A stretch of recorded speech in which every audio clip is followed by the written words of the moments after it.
ज़िला कुरम को बिल-आखिर आफतज़दा करार दे दिया गया। अली अमीन गन्नापुर की ज़ेर निगरानी एक काबीना का इजलास हुआ, जिसमें वज़ीर आला साहब को ब्रीफिंग दी गई और उसमें कुछ अहम फैसले किए गए। उसमें सबसे पहला अहम फैसला ये था कि पेशावर से पारा चिनार या अपर कुरम तक जो मेन एक रोड जाता था, उसकी सिक्योरिटी के लिए तकरीबन 399 सिक्योरिटी एहलकार मजीद भर्ती किए गए हैं। याद रहे कि ये शहरात तकरीबन लास्ट 80 डेज से बंद थी इसी खून रेजी की वजह से।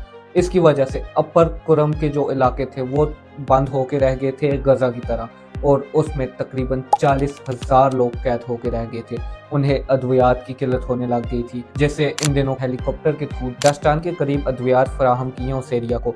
इसके अलावा वहाँ के तमाम एजुकेशनल इंस्टीट्यूट्स बंद थे, उसके बैंक्स, बाकी कारोबार, मार्केट्स तबाह होने को थी, एटीएम्स में कैश खत्म हो गया था। अब बिल आखिर हुकूमत ने कुछ होश की नाखुन ली हैं और इस रास्ते को दोबारा बहाल करने की कोशिश की जा रही है।